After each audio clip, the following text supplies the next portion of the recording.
Hey you guys, this is Kristin with the Exorcisters. I just wanted to give an update. You're going to hear more about my cousin in this episode, but we're going to start in the beginning where my cousin's actually been incredibly sick. He went into hospice. We recorded this episode on May 24th.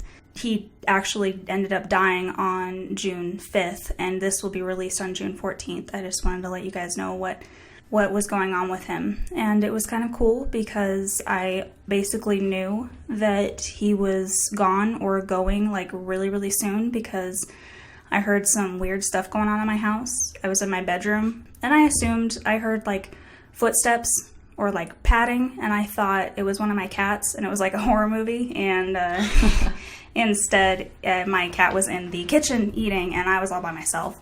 And then I was sitting on the couch and I was actually editing this episode, interestingly enough, and I heard some footsteps like running down the hall towards me. And that neither of this scared me, and I kind of assumed, I was like, I wonder if that's Rob, if he's gone or if he is going and this is commotion of the family trying to get to him. And then I did find out probably the next day, but he had died basically a couple hours after I had heard all that stuff. So that blew my mind when you called me and told me all that. Yeah, and I hadn't really thought of it before, but I had done a reading months upon months ago. I do like tarot card readings for myself and my family and my friends, just to keep up on stuff that maybe you should keep track of, or maybe pointing you in the right direction of what to do, which actually led me to this podcast. Things like that.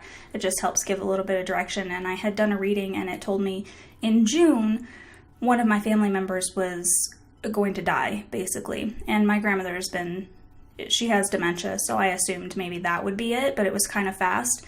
I hadn't even known that Rob was this sick for a while, and he did die June 5th, so. That's crazy. Not crazy in like you're crazy, but like in a coincidental kind of way. And the reason you're hearing this in the beginning is because you went up to Washington State and saw him recently. I did. I actually got to sit down and listen to this really spooky story from him and his point of view that happened to he and his husband, and it was really cool. And I wish I had hit record, but instead you get me sadly drunkenly telling you guys what happened to him, and it was kind of cool at least to pay a little bit of tribute to him. Absolutely. So we want to preface this episode and dedicate it to your cousin Rob. Yep. And also buckle up because it's getting toasty in this one. Yeah. My name is Amanda. And I'm Kristin. And we are the Exorcisters. So sit back, relax, and let's get drunk and creepy. Welcome to our third Haunted Happy Hour. And in this Haunted Happy Hour, we have a couple things. We're going to be discussing alien abductions, extraterrestrial theories, some history behind that. And we also have a special guest. Yes! So welcome, Ciara. Hello. Hello. Thanks for joining us. Ciara and her girlfriend Katie actually just moved in with my husband and I, and I've been friends with Katie since high school, so it's really cool that they're here, and so we really wanted to get her in on some happy hour action. And she's our very first guest together. This is very exciting. Yeah, exactly. I would just like to start off by saying there are children playing outside. It is now officially summer, so that might happen. We don't have a studio because we don't make money. So someday. Sponsor, hit us up. But so you may hear some children playing outside, but the sun's starting to go down, so that should be pretty quick. And we also changed our mic settings a little bit, and we're a little bit farther away than we usually are, so please excuse the extra echo. But this is, again, one of those less edited, more laid back. We're drinking. I actually graduated from sweet wine to just straight up rum on ice. We're moving on. Yeah, so I'm drinking Bacardi lemon on ice, and Kristin, you're drinking some wine. I'm still stuck on wine, yep. You've got a Reds, but you have actually also partaked in some of the Colorado fun here. So oh, yes. We're all under the influence here. So welcome. I'm super excited about this one because when we did the Fourth Kind, we got really into aliens in general. We had lots of conversation about it. Exactly. So this will be fun. And Ciara, this is kind of more an impromptu thing for you. So I'm interested to hear some of your thoughts about this since you didn't prep anything. So, but first, Kristin's going to start off with a little personal story that she has. All right, to start off this Haunted Happy Hour, we've had other ghost stories before, and I'm going to start out with one from a cousin of mine. He actually just went into hospice, and this is a little tribute to him. honestly, of the time of this posting, he'll probably be gone, sadly. But I know that he's definitely in the spiritual, so he'll still be around somewhere. It's really cool that you're memorializing him forever in audio, though. Because it doesn't matter, like, even if we could quit this podcast, the audio will be there on the internet forever. I went to visit him recently in Seattle, and he told me this whole story, and I so regret, like, halfway into it, I was like, I should fucking be recording this. But I didn't, and I failed, but it's okay. But telling his story is still cool, though. And we're going to do that. And he has many more stories than this. And you got to hear it in person. Like, it was amazing. So cool. And that's special for you. Like, we don't all need that, but you need that. Exactly. You know, so. It would have been great if I had to play on my fucking phone, but oh well. I'm going to tell the story. He has so many, but this is pretty scary. So I'm ready. I'm going to go step by step because obviously I'm not him. I wasn't living in it. I'll probably miss some stuff, but I'm going to try. So this all started out, he and his boyfriend at the time, they are married now, but his boyfriend at the time, they were separated and they lived in different places. And the place that he lived in, his boyfriend lived in, was incredibly haunted. And it started out one night, they got like going to karaoke. And they went to karaoke, and his boyfriend Tony went up on stage. And as he was going up on stage, he felt like a pat on his back. Like someone had touched him. Absolutely not. No one was near him. Rob was watching him. He's like, there's no one nearby you. Rob is your cousin. Rob is my cousin. Okay. Tony is his husband.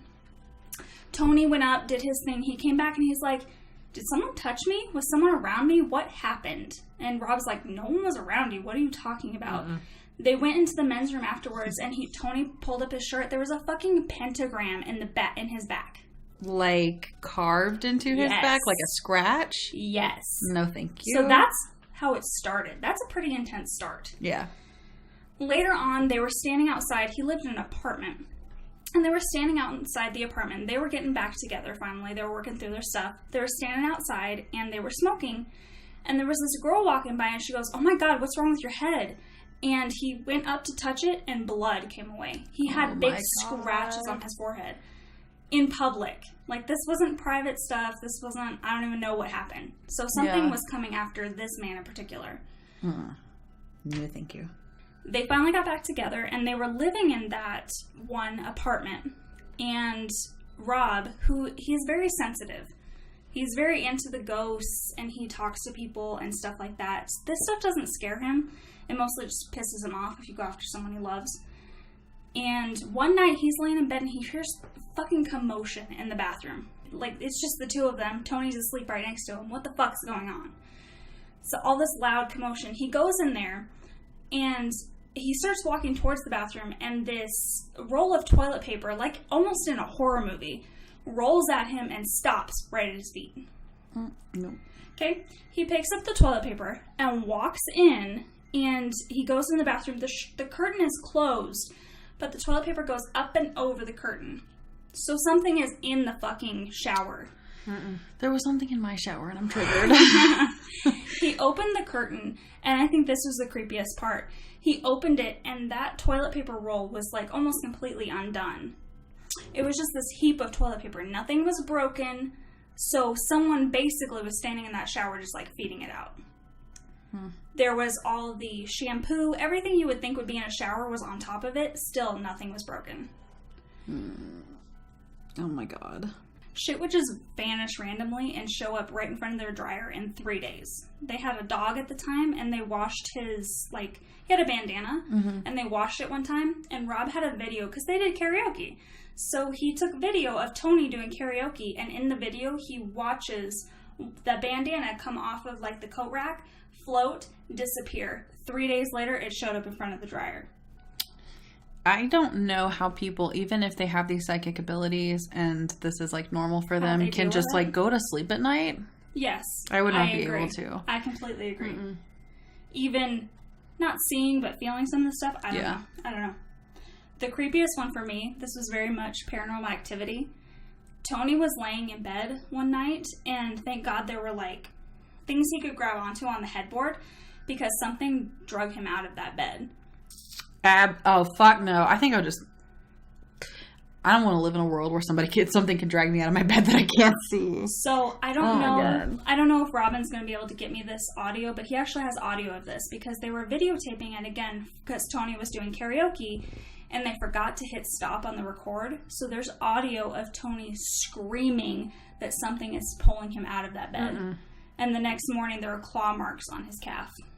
So after all this happened, Rob knows all kinds of stuff. I mean, he smudged that place so many fucking times. He has so many psychic friends that he brought in. He finally contacted this one woman who was like a friend of a friend of a friend, who is this amazing woman. He contacted her, and... Is she like the Zelda in... Yeah, basically. He contacted her, and she actually was supposed to come over to their house, and like the day before, she called Rob, and he could hear in the background some fucking shit going down, like shit being thrown around her house, and she's like, God. So it's here. Oh my God. And I have to come to your house tomorrow, and we have to take care of this. So somehow it heard what he was saying, what he was talking on the phone, and it tracked her down at her own house. He had never met her before. And it tracked her down at her own home. She came to his house. I think it was the next day. She did it fast. She was like, let's get this taken care of because it's affecting me now. She went into his house and she got rid of it, but it was a whole process. And basically they found out that it was this basically neo-Nazi that hated him because he was gay and was going after Tony because Rob had dealt with this. He was strong. He wasn't weak like Tony. So he went after Tony because Tony was weak. And literally as he was going, so this woman actually had to, it's fucking funny, had to bring in this dude's mom from the fucking afterlife to take him away. And as he was leaving, Tony was standing in the middle of the room, nothing around him. He fucking just pushed his head down on the floor and just like hit him one more time. Oh my God. He's like, I'm not going out without being petty. Yeah, he's like, you're a fucking asshole. I fucking hate you. Here, go. Homophobic. Yes, spirits. Yes, wow. Absolutely. Even in death, people are still assholes. Yes, and that is the story from my cousin. Well, if you can get the audio. Oh my God, I'm going to try so hard. Yeah, we'll put it in an episode and we'll let people know when it's coming. There's pictures of these scratches. They had die fag written on him one time. Oh my God, there's so much shit written on him that are pictures. Can you imagine? Well, I cannot. But being a gay person and not even being safe in your own home because they're homophobic fucking spirits. Right? What the fuck? Some fucking bullshit? Yeah. Like, you just think you're fine, you're gonna sleep at night? No, something's dragging you out and trying to fucking kill you. That's so messed up. Well, hopefully Tony's mother fucked that spirit shit up. No, it wasn't Tony's mom. It was the neo-Nazis' mom that had to come. Oh, shit. Yes. I missed that. Like, his mom was like, stop being an asshole. Like, they basically, like, I'm going to call your mom and tell on you. They fucking did. The psychic did that. She's like, I'm going to call your mom. And she fucking did. Good. It's not great. Yeah. So most people know how Kristin and I feel about aliens because we talked about it in the Fourth Kind episode. Yes. I am kind of the mindset where I have never had any experiences similar to the paranormal.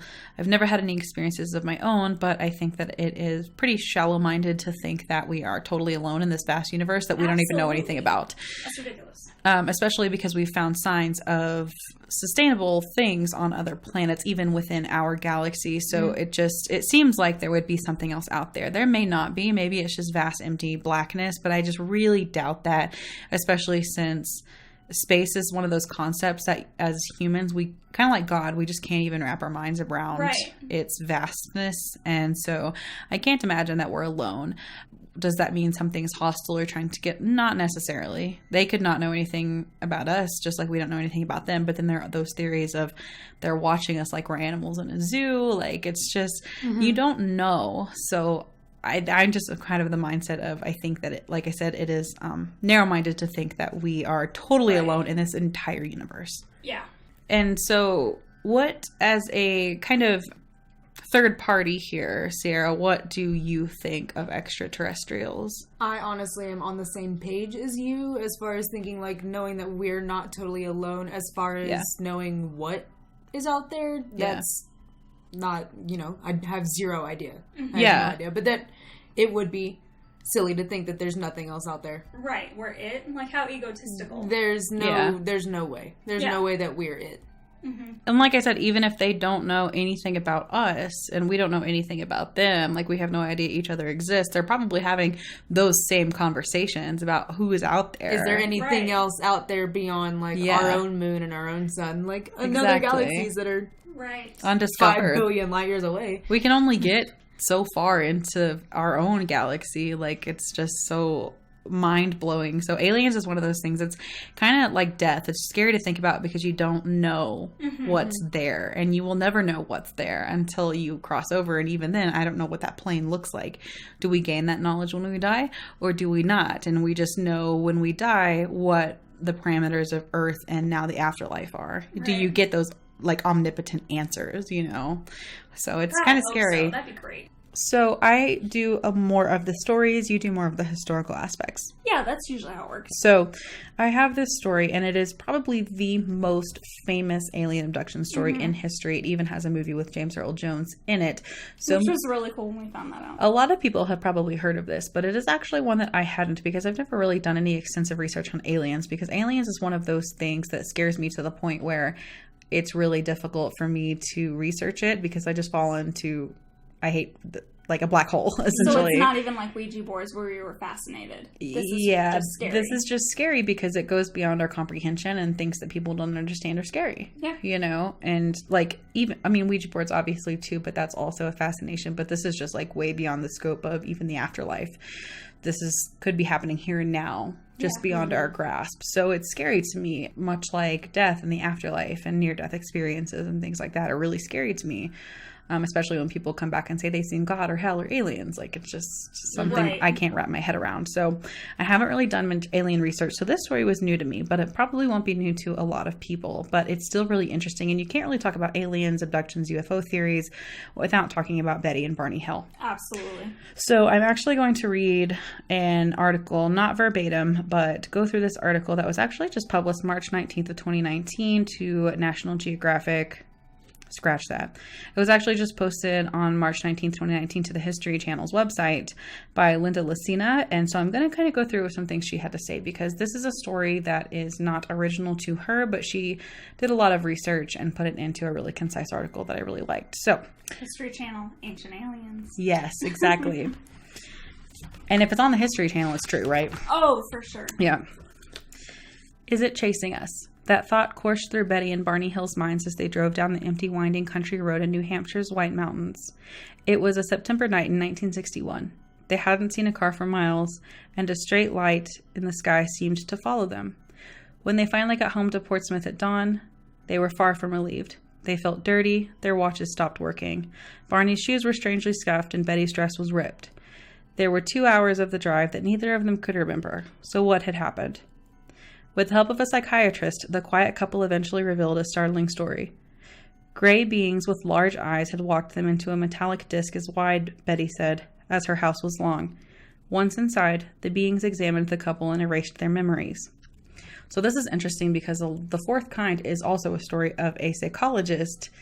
Have you seen The Fourth Kind, Ciara? Yes. Okay. So it is the story of a psychologist putting people under hypnosis to remember these abductions. So you can kind of see through these real stories where a lot of these movies come from. And we know that The Fourth Kind, even though it puts on this facade as being a true story, is not. Right. So I do remember this is where like probes and stuff that we hear about come from. Exactly.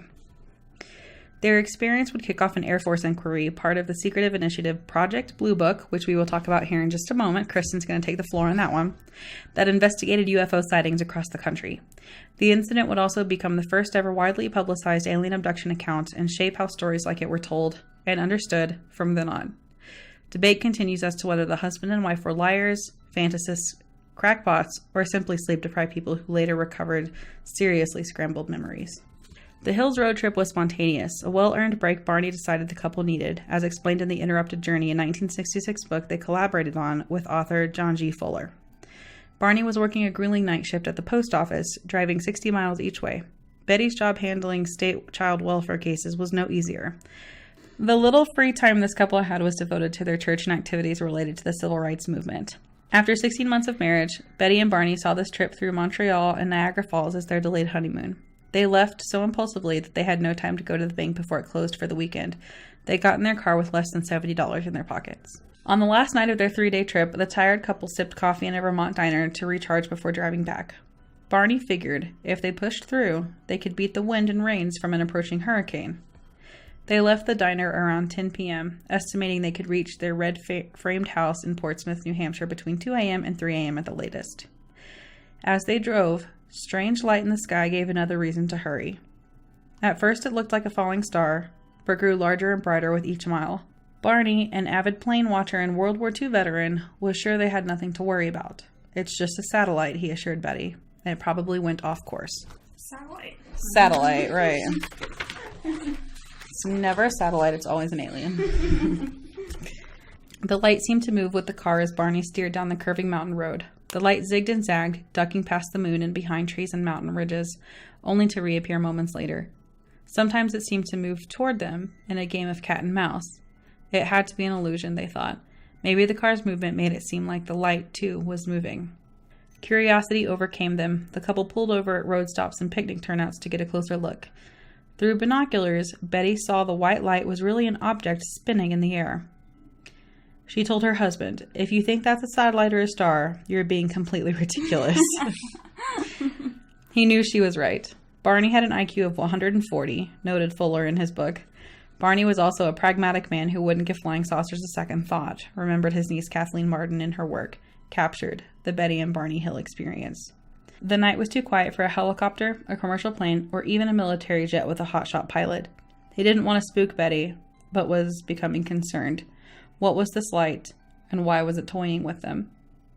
About 70 miles past the diner, the object hovered just above the treetops, approximately 100 feet above them. Barney abruptly stopped the car, keeping the engine running. He shoved a handgun he'd hidden beneath the seat into his pocket and rushed into a dark field, leaving Betty in the car. What he saw was as big as a jet, but as round as a flat pancake. What is this thing? He recalled thinking. This can't be real.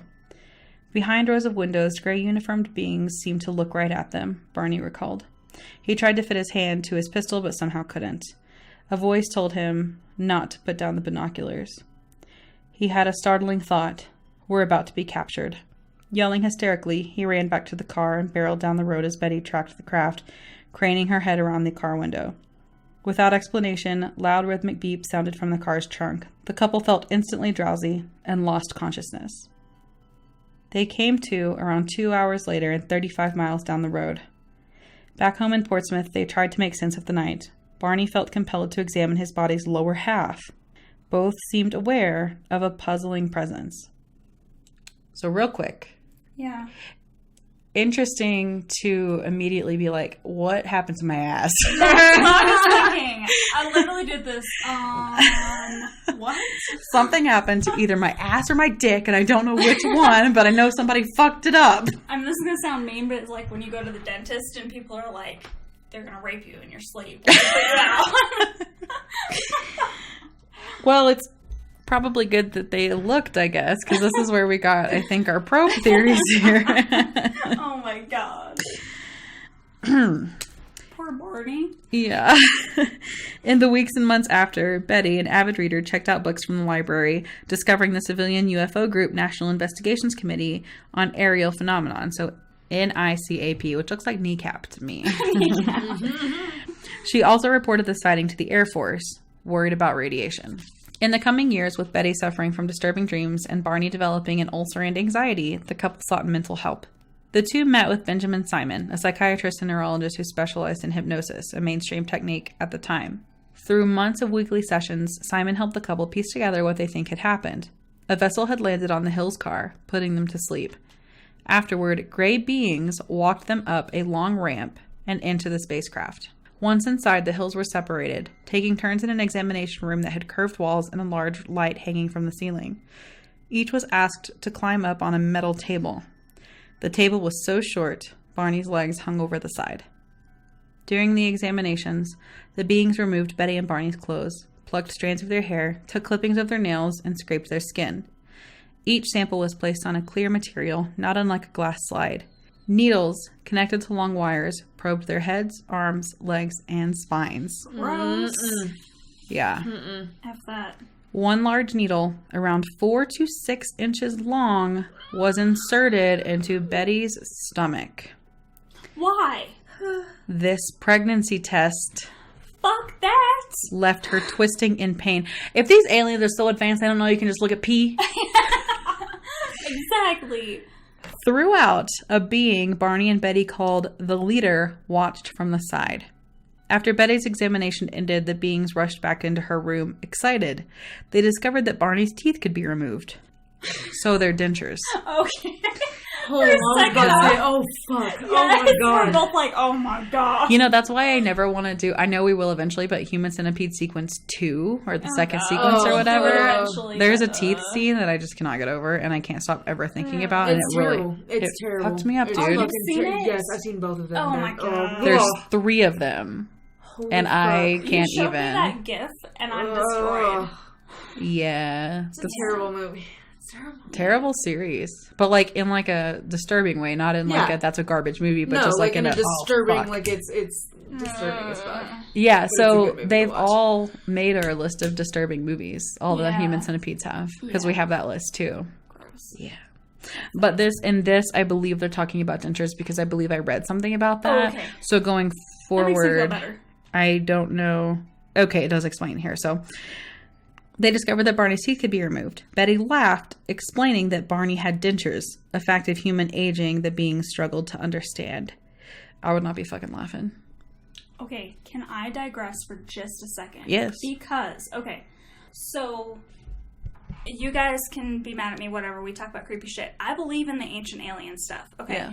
So if anyone has ever heard of the Star Child, it is a alien skull, quote unquote, that has been found. It was found in Mexico, and it was found in a cave.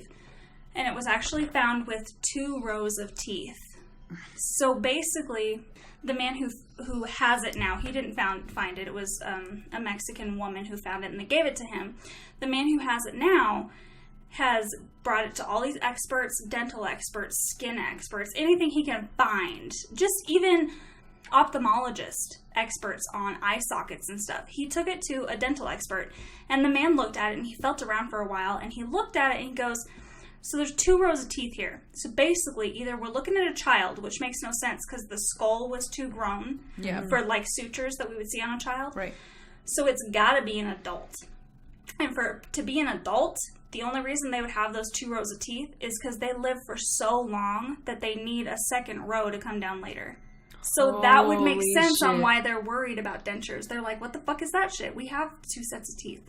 Wow. Ooh. Holy shit. So I hate all of that. Later, alone with the leader, Betty asked where the craft had flown, admitting she knew little of the universe. The being joked with her, saying, if you don't know where you are, there wouldn't be any point in telling you where I am. Later, under hypnosis, she drew a star map shown to her on the ship. In 1965, the Hill story was picked up by a Boston newspaper. After that, everything changed. The quiet couple's story became the subject of a best-selling book and a movie starring James Earl Jones called The UFO Incident. The upstanding civil servants had become celebrity abductees. What's interesting to me about just like all of this is how close almost all alien abduction like movies and books are to this occurrence. Right. And what's also interesting to me is even in like film, you know, they always I don't know if either of you watch Archer. I've seen a few episodes. Okay. There is an episode where they basically accidentally fly into Area 51. Okay. And they are stopped by the military and they're being held there. And 2 of the characters run into these aliens and they learn things from them that blow their minds so much that they're just weeping on the floor. Jesus. And I know it's a comedy show. It's like an animated comedy. Right? But basically these aliens are just walking around Area 51 and they're gray beings. Like this, and they're basically ask them like what's the universe like, and they show them telepathically and they're just like rocking on the floor like crying. Holy shit. And then like I said, I know it's a comedy, but like I don't know if I would want to know the answer because I literally don't know if my human brain could wrap my head around it. Right. That's insane. I literally read a Reddit story about someone falling into Area 51. Like a photographer walked into Area 51 and found this being, and then they're trying to get him out basically, or he can't escape. And it's like that's crazy that you bring that up. Like, yeah, that's what that reminded me of. And I'm like, can you freaking imagine just stumbling into Area 51? No, accidentally. No one just stumbles in and stumbles out type shit. It's just weather balloons, but no. Mm-mm. Well, and if there's a whole conspiracy about Area 51 and aliens, there's a fucking reason for that. Like, I know people make up stories to excite the masses and cause all this, but I think some of the bigger conspiracy theories are big conspiracies because there's truth to them. To some extent. Absolutely. Maybe not an extent that we blow them up to, but for example, like the Illuminati, there's definitely a secret society of rich people that are going to be saved if there's an apocalypse. Oh, yes. Period. Yeah. Like 100%. And they want to have influence on the world. So they have this society and they do certain things a certain way to influence us, I think. So whether you believe in that to one extent or not, like, it's there. Absolutely. Like, even if it's to a much lesser degree than, like, the big conspiracy theories say it is, you know? So you've got some... Before, let's talk about... I know you have stuff in different orders, but because I mentioned it, let's talk about Project Blue Book, since I mentioned it in this story. And I know you have some stuff on Project Blue Book, so let's get into that a little bit, and I will turn the mic over to you, so to say. Okay, so I decided to look at Project Blue Book because this is a very cool thing.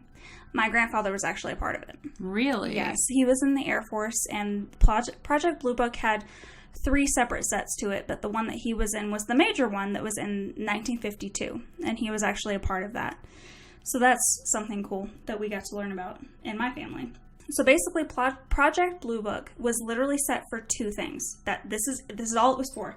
It was literally to see if UFOs were a threat to national security and to analyze UFO data. That was it. So they knew that this was a thing. They knew that this was happening. So is it a threat? And let's look at the statistics. That's all it was for. There were 12,618 UFO reports collected overall over the history. 12,000 of these UFO reports, part of the Hills. So I have a question. Okay. So how, and you may not know the answer to this. This is just something I'm thinking about. How do they distinguish a UFO sighting from someone just saw a plane or a helicopter or a shooting star or something like that? Is there a way to distinguish that we know of for the military? I don't know how they distinguish it, but I do know that I do have some statistics on it, but it's literally just very generalized terms. Got it. Most of those 12,000 were normal phenomenon or aircraft. That was it. There was a small percentage that was secret reconnaissance. So we're talking, I mean, this is Cold War stuff. So this is the Russians and the Americans were going at each other. A very, very small percentage of that. An even smaller percentage were unexplained. What the fuck does that mean? So if the Air Force doesn't know that something's in their airspace... Yes. Or know what it is that is in their airspace. Exactly. Even the Air Force is going, we don't know.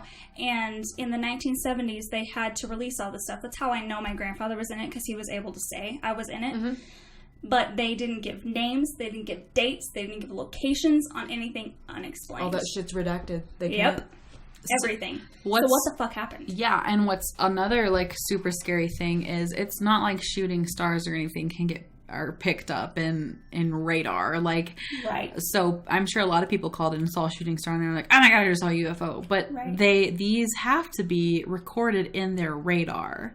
So it's not like anything like a shooting star or just a normal commercial or even military airplane are going to be accounted for. I mean, you know, all of those things are accounted for. So what does unexplained mean to the military?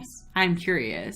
Sadly, we'll never know. And all these guys that were a part of it, my grandfather is probably have dementia now. So yeah, of course. These guys won't know anymore. It's all gone. And another thing, too, that's scary is just talking about things we don't know about our government. We have a very close friend who I know is listening to this. Shout out to you. Whose husband is very high up in the Air Force. And he will not let her travel to certain places because he knows shit that's going on in the world that none of us know about. Very intricate things. She doesn't even know what job he does. Because she can't know. And that's probably, 1, because it's dangerous, and 2, probably because it's extremely confidential. So what do we not know about? What do they know that we don't know about extraterrestrials? Just for a moment. I just want to explain my grandfather's job for a second. Okay? Because he was so secret. He was the youngest Chief Master Sergeant. So that's one of the highest levels you can get without a degree. He was the youngest in the history of the Air Force. So for him to get that high, what information does he have, / how did he get there? I don't want to know, to be honest with you. Exactly.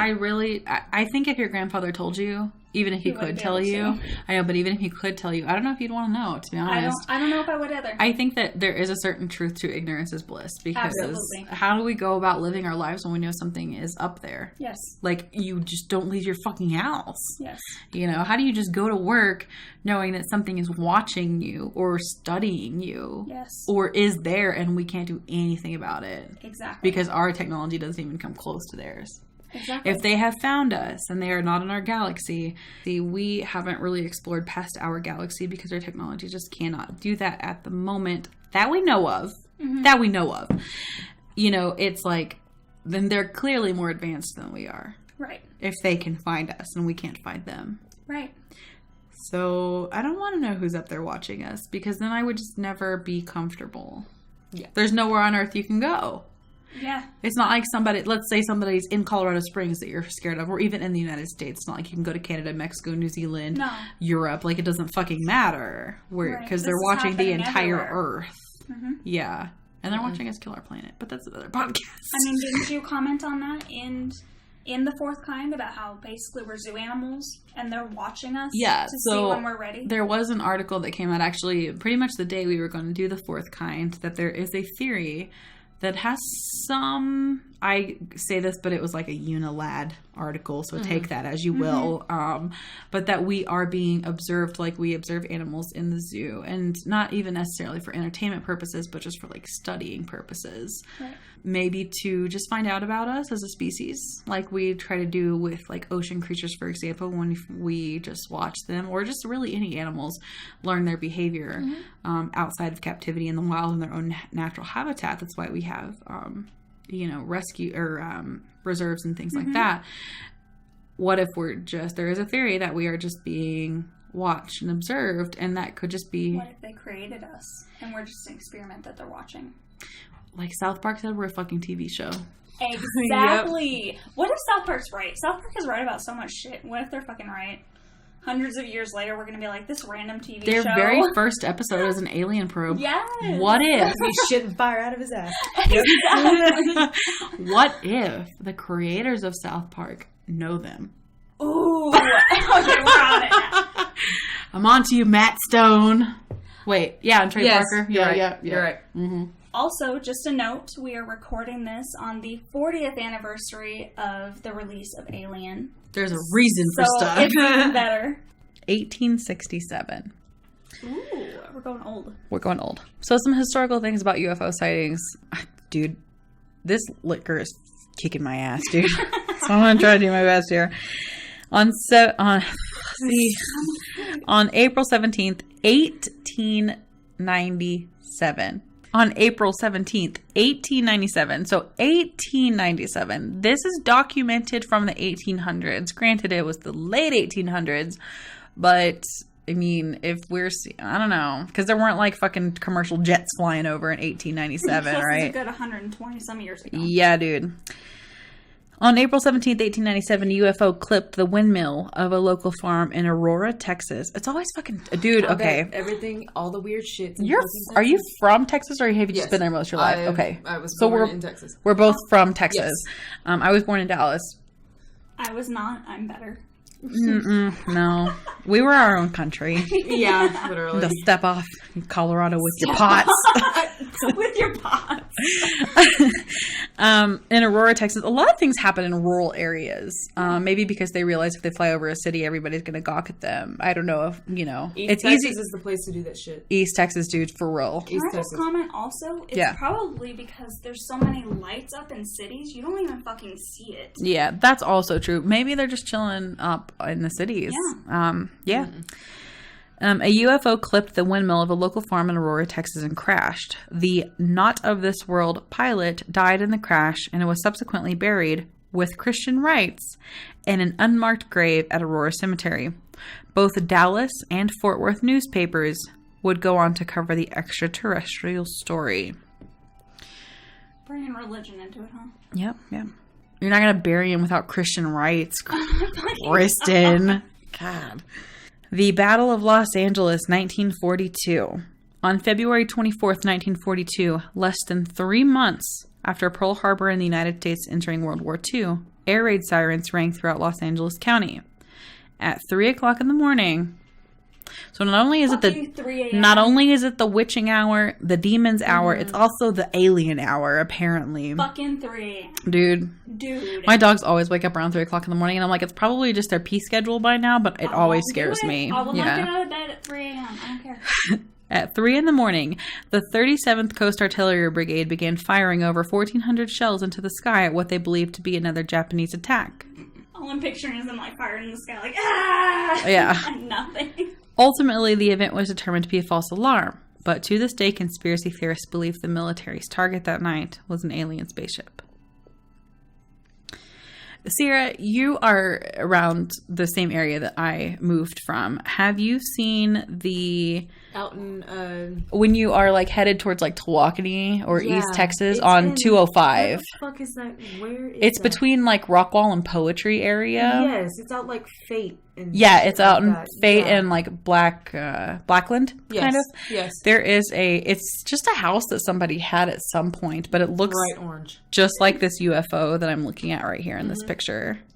I've told you about that, I think I've showed you a picture of it. Tell me about your grandmother's house, right? Because my grandmother lived in Tawakoni, and Lake Tawakoni, and we would go to visit her, and we would take 205 to her house, and this thing has been there since I've been, like, little, because we'd go visit her, and, I mean, when I was, like, 4 or 5, and we would pass the little UFO spaceship house, and it's like, it was scary as a kid, because why would somebody, apparently this was, like, a thing in the 70s, but why would somebody do that? And there were just literally stairs going up to it. It's not like it had a porch or anything. It's just this, like, UFO building. And it's Colorado Springs. Yeah. It's got, like, a little bitty spiral staircase that goes up, and it's got, like, the door, and it's got the windows all the way around. Yeah. And it still kind of has, like, the separators. Mm-hmm. Yeah, Like, exactly. I mean, people have been able to go in there and tear shit out now, but...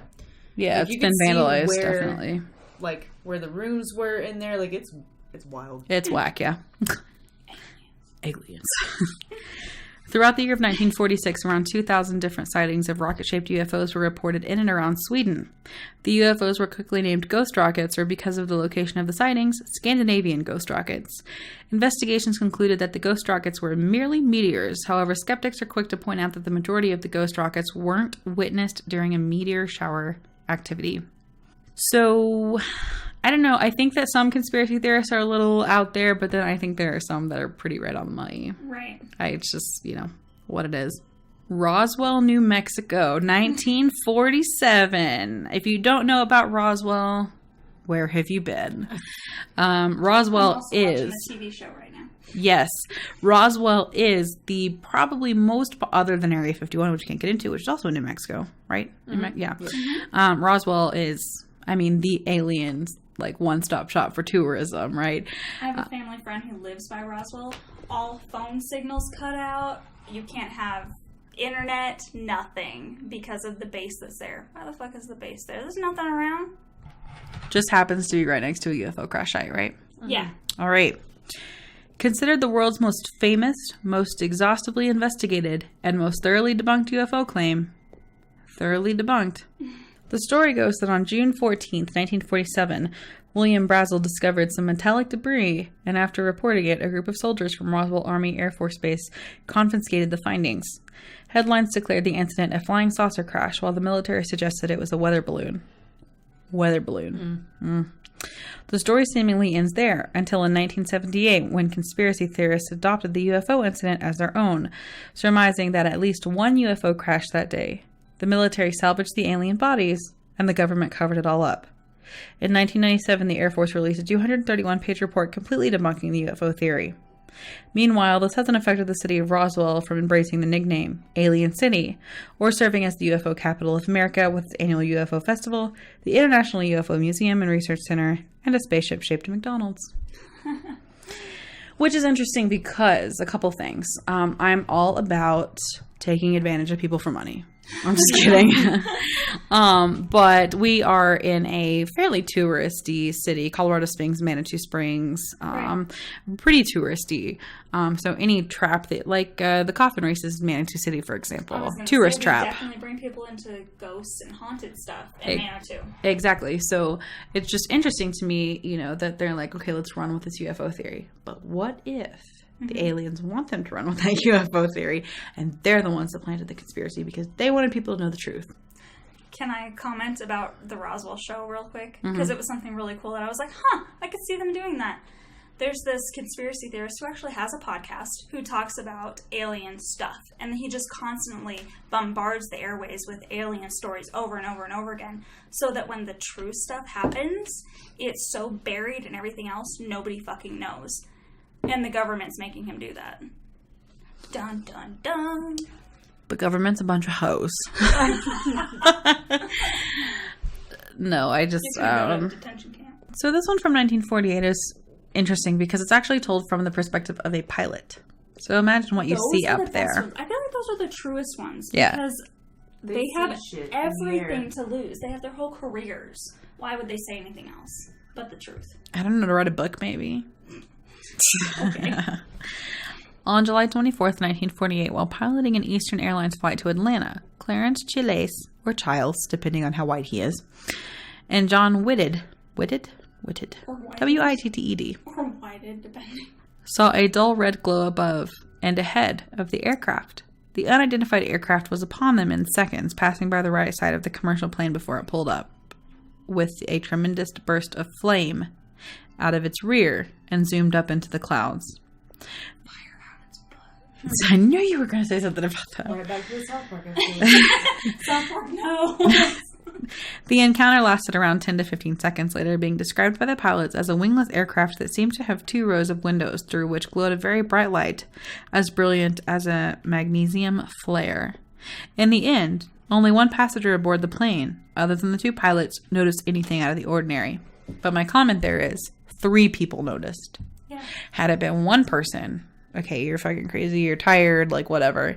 But a passenger and 2 pilots noticed. Mm-hmm. When I fly, especially at night, there's nothing to look out the window at. So why would I be looking out the window? Which may explain why only one person saw it. Mm-hmm.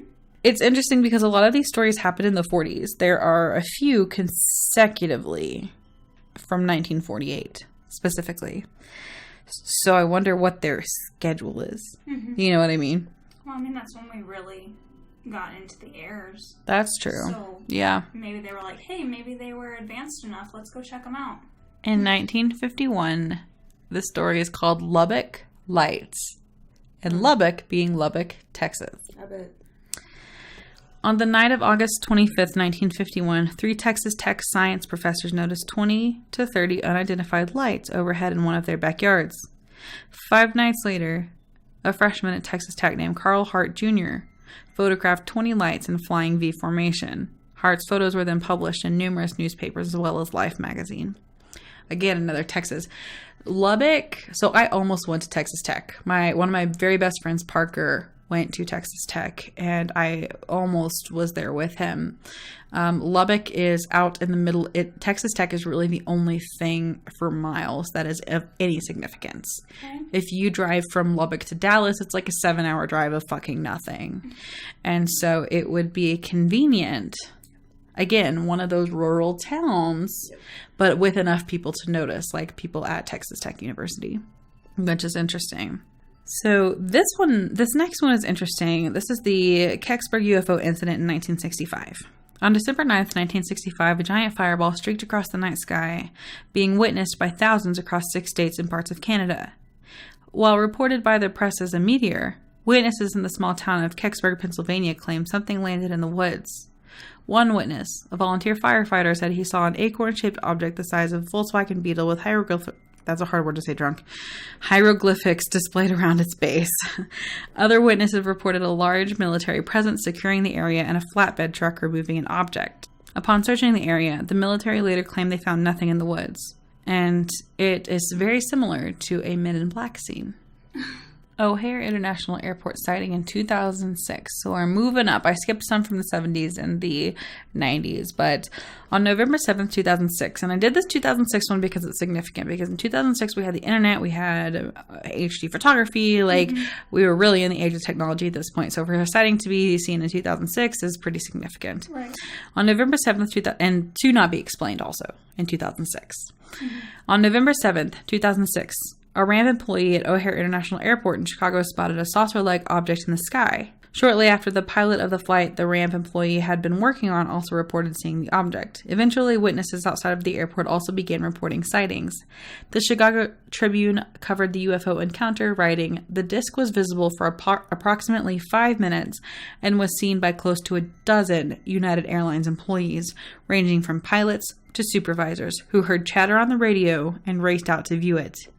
The FAA would later claim it was an obscure weather phenomenon, but with zero follow-up investigation, witnesses were left to believe the FAA covered up the truth. Which, obviously... Why are people so arrogant and their ego so big to not go, I don't know what the fuck that was? Why do we have to explain it with some random bullshit? Yep. Because people don't know how to say, I don't know. God forbid we say that, right? All right, last one, and then we're going to turn it over to some history stuff from you. For 2 consecutive nights in July 2010, the residents of Boysen, South Africa, witnessed incredibly bright lights in the sky, many believed to be shaped like a triangle, hovering in the air motionless for 2 hours on both nights at exactly 8:30 p.m. The UFO made its descent. Following those 2 nights in 2010, the lights have never been seen again, leaving the Johannesburg Planetarium and the South African Air Force speechless on what the lights could have been. So in 2010, just 9 years ago, which seems like a long time, but again, this was the age of technology. So truly, really, right. I mean, it's the blink of an eye in the age of technology like that. And so for them not to even put out a statement, even falsifying claims and literally having no claim at all, and this happening for 2 nights and entire cities to be shook by this is pretty telling. I don't know. It just kind of makes you think, like, we think that we're so smart in this age of technology, which we are for us compared to the rest of our existence. And it's just so interesting to me that this age of technology happened so quickly after millenniums of us being around. All of a sudden, just in the last 10, 20 years, we figured out computers. Right. It's just super interesting to me that is the timeline of how that happened. So were we influenced? Is Elon Musk a fucking alien? Yes, who fucking knows? Yeah. You know what usually gets to me on that technology thing? What? Basically what it came down to is us making rocks talk to each other. Yeah. That's basically what we did, was we came up with different rocks and we figured out a way for them to speak. That's what computers are. That's fucking fascinating. And how the fuck did we figure it out? So this is just a quick comment on ancient aliens. This is the history of basically what it comes down to, or what people think it comes down to. And it comes down to a race called the Anunnaki. And they are Sumerian deities that we think, or ancient alien people think, that are aliens that came down. They were a group of deities with the Sumerians. They came to Earth to mine gold, and they actually created us to be slaves to mine this gold. I was about to say, not on accident, though. No.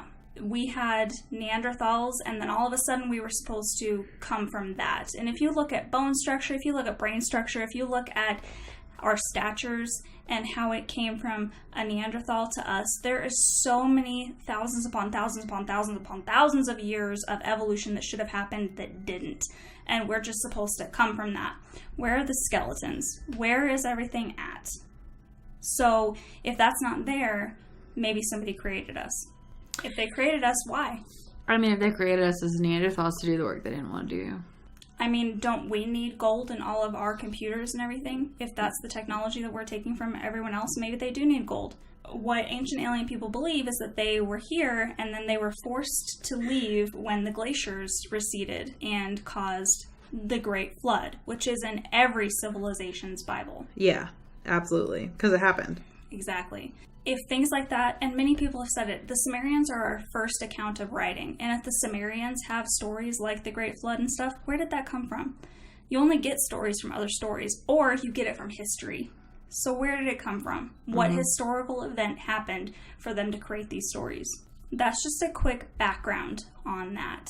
And then I'm going to delve into something a little creepier. Okay. I'm really feeling the liquor, dude. Go ahead. Okay. I'm ready. This is called the twin effect. which I had actually never heard of until I looked at it recently. It was pretty creepy when I looked into it. So the twin effect is when women are taken by aliens and they're impregnated. They come to Earth, they come back to Earth, they go to doctors, they have ultrasounds, they have notes from doctors' offices saying they are pregnant. All of a sudden, they have a miscarriage with no fetus, no blood, no nothing. Just all of a sudden, they're not pregnant. Oh my God. And this lasts about 2 to 3 months, so there should be something. There should be some effect on your body. Yeah. These women have invasive procedures performed, often removing the ova entirely. Later, the women miss their period. They report, obviously, to the doctors, and then something's gone.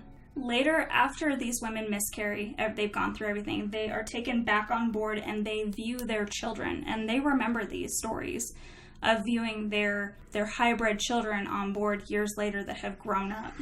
And they're taken multiple times to do this. These women often go to therapists where they are hypnotized to find out that they are missing events. They have panic attacks. They go to actual physicians. They have to have hysterectomies due to things that are done by their bodies. These women are pregnant at a time they weren't even having sex. So what the fuck is happening? They're just being taken. And you know what's really sad about that is no one believes them. Yes, exactly. That's exactly the sad part. There are many women that have had all of their eggs removed that they can go into a doctor's office, go under ultrasound and all that, and there's nothing there. What the fuck happened? Yeah. None of these women that have ever been tested have had a history of child abuse, of sexual child abuse. None. Wow. So it's not like they're faking this. Yeah. And then the last thing I have is an account of a woman in Italy that this happened to. In 2016, a woman in Italy was abducted and impregnated by aliens. She had to have an abortion when there were complications with the fetus. She had been visited off and on since she was 4. The aliens would leave marks on her body and phosphorescent markings that she took pictures of. There are pictures online of it. She also has videos of shapes visiting her. When the abortion was performed, a human hybrid creature was examined by the doctor. There's pictures of that too. It looks kind of like frog-like that was taken out of her body. Thank y'all for joining us for this third Haunted Happy Hour, which was a little bit more happy And than... thank you for Ciara. Yes, thank you, Ciara, for joining us. Absolutely. I That hope you was had awesome. fun. Oh, yeah. We've been sitting in the dark for too long. We're going to go watch a horror movie now that we are... Nice and toasty. nice and toasty. But again, thank you for joining us for this. We hope that this made you think about things, but also just kind of... I don't know. It's just aliens are so scary and interesting. Maybe they're not scary. Maybe they're protectors. That's an angle you could take too. Maybe if they did create us, they are watching over us. And even if they didn't create us, maybe we're like how we look at like penguins or something. Like protect the cute little beings here, you know? So maybe they're protectors. I don't know. Maybe they want to kill us. Maybe they want our planet. Like you just never know. And it's terrifying. And that's why I can't watch War of the Worlds without crying. So. Okay. I haven't seen that movie in so long. Either of them. fucking The good. Tom Cruise one or the original one. The original. They're just like terrifying. Both of them. So I was really excited for this episode because it is so profound. Yes. Like it's not just like, ooh, Ouija boards you are summoning a demon. Like everybody knows that. But like aliens, like we don't know. We don't know.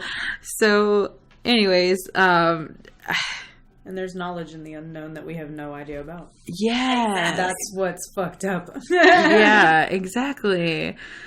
So we hope you enjoyed this. We're excited for the ones that we have coming up, so stay tuned for those. And again, this is a very loose format, fun episode for us. I drank too much rum straight just from the fucking bottle with ice. So... if you have any comments or questions, you can feel free to reach out to us, DM us, email us. Our next Haunted Happy Hour is actually going to be about haunted dolls and specifically like hand-me-down antiques and artifacts like that. So if you've had any experience in those things or have a story or have a family member story or anything like that, or maybe you just heard something interesting and want us to know about it and put it in the episode, please feel free to email us at theextrasisters@gmail.com. You can also find us on Facebook and Instagram at The Extra Sisters Podcast. You can find us on Twitter at The Extra Sisters, and you can also find us on our website at extrasisters.com. And until next time, stay creepy.